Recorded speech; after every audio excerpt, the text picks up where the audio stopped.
Welcome to দিশের exam guide.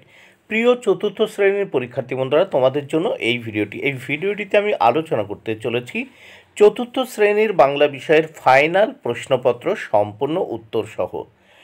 Class 4 বা চতুর্থ শ্রেণীর তৃতীয় পর্যায়ক্রমিক মূল্যায়নপত্র 2024 এই প্রশ্নপত্রটি সম্পূর্ণ সিসি পদ্ধতিতে তৈরি হয়েছে, সিসিই পদ্ধতিতে তৈরি হয়েছে।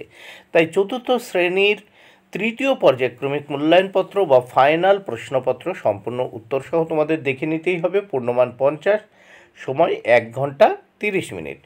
পরীক্ষার্থীর নামের জায়গায় তোমরা তোমাদের নাম লিখবে, ক্রমিক সংখ্যার জায়গায় তোমরা তোমাদের রোল নাম্বার লিখবে, বিদ্যালয়ের নামের জায়গায় তোমরা তোমাদের বিদ্যালয়ের নাম লিখবে।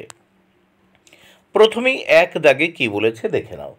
কবির নাম সহ আদর্শ ছেলে কবিতাটির প্রথম 4 লাইন লেখো, এর জন্য রয়েছে 9 মার্ক। প্রথমে দেখো, কবির নামের জন্য 1 মার্ক এবং কবিতার 4 লাইনের জন্য 8 মার্ক, মোট 9 মার্ক। তাহলে আদর্শ ছেলে কবিতাটির কবির নাম কুসুম কুমারী দাস। এবার কবিতাটি দেখে নাও। আমাদের দেশে হবে সেই ছেলে কবে, কথাই না বড় হয়ে কাজে বড় হবে, মুখে হাসি বুকে বল তেজে ভরা মন, মানুষ হইতে হবে এই তার পণ। তাহলে এই 4 লাইন কবিতা তোমাদের লিখতে হবে। এবার দেখো 2 দাগের প্রশ্ন ও তার উত্তরগুলো। 2 দাগে কি বলেছে, নিচের প্রশ্নগুলির এক কথায় উত্তর লেখো। নিচের প্রশ্নগুলির এক কথায় উত্তর লেখো, 5 মার্ক, 5টি প্রশ্নের উত্তর করতে হবে। প্রত্যেকটির জন্য 1 মার্ক করে বরাদ্দ। 2 ক, ঘুম ভাঙানি কবিতাটি কার লেখা? উত্তর মোহিতলাল মজুমদারের। দেখো এখানে এক কথায় উত্তর লিখে দিয়েছি। 2 খ, রবি ঠাকুরের ভাইপোকে? উত্তর সুরেন। গ, মায়াদ্বীপ গল্পের কথকের নাম কি? সুনীল গঙ্গোপাধ্যায়। ঘ, জ্যোতির মায়ের নাম কি? জ্যোতির মায়ের নাম শরৎ শশী, অথবা তোমরা লিখতে পারো শরৎ শশী দেবী।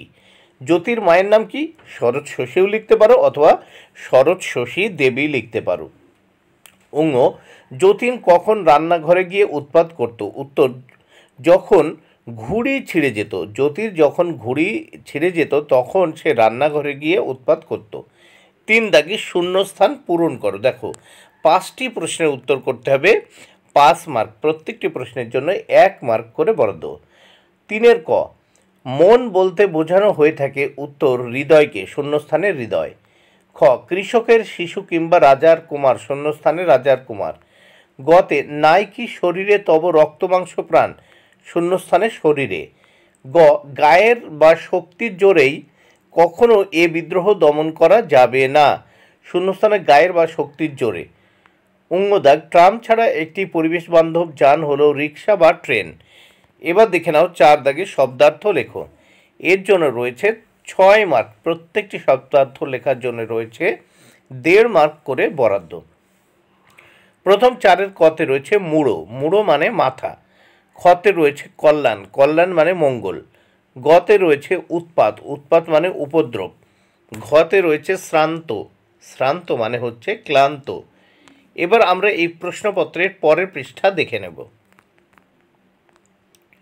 এখানে দেখো 5 দাগে বিপরীতার্থক শব্দ লেখো।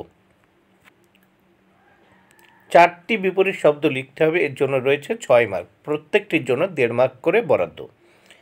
5 ক, হিংস্র এর বিপরীত শব্দ নম্র বা শান্ত। খতে, মজবুত এর বিপরীত শব্দ নরম বা দুর্বল।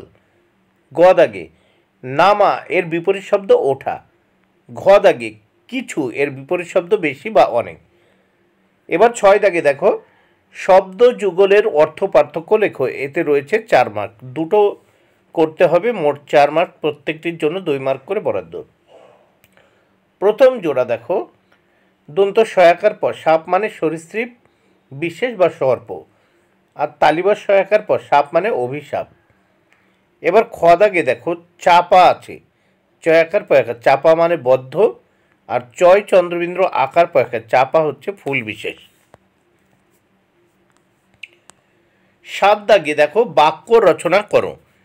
7 দাগে রয়েছে বাক্য রচনা করো দুর্বল আর ভিড় দিয়ে, রয়েছে 4 মার্ক। 2টো বাক্য রচনা করতে হবে, 2টো বাক্য রচনা করতে হবে, এখানে 4 মার্ক। প্রত্যেকটির জন্য রয়েছে 2 মার্ক করে বরাদ্দ।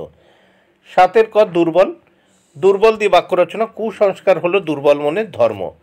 খ দাগে ভিড়, ছেলেটি ভিড় ছেলে মেলায় প্রবেশ করল। 8 দাগে প্রশ্ন দুটির উত্তর নিজের ভাষায় লেখো। এখানে রয়েছে দেখো 6 মার্ক। প্রথমে দেখে নাও, এখানে 6 মার্ক রয়েছে।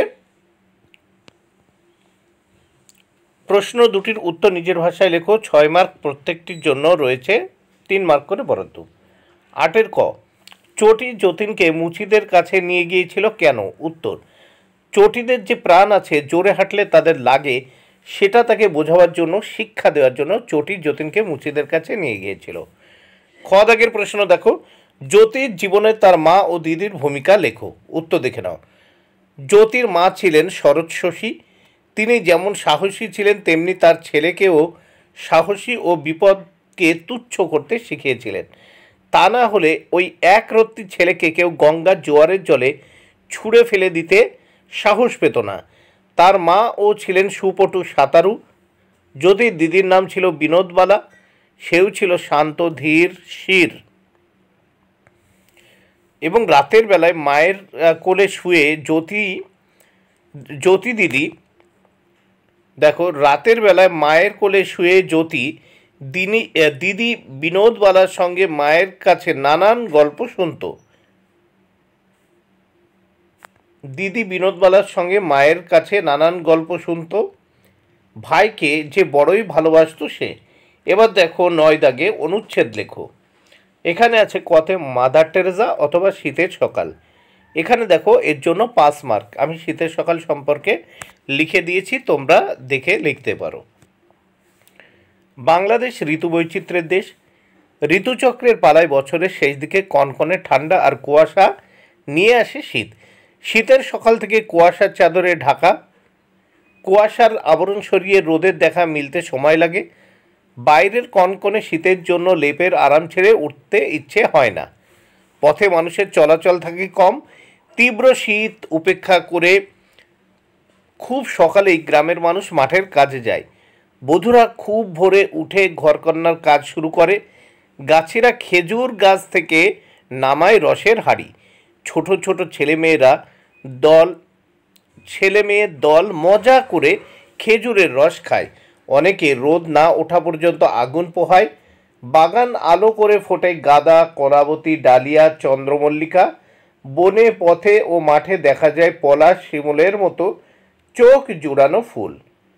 তাহলে প্রশ্নপত্রটি দেখে নিলে। বন্ধুরা, ভিডিওটি ভালো লাগলে অবশ্যই লাইক, কমেন্ট, শেয়ার করো। Thank you very much. Keep watching my channel and my video.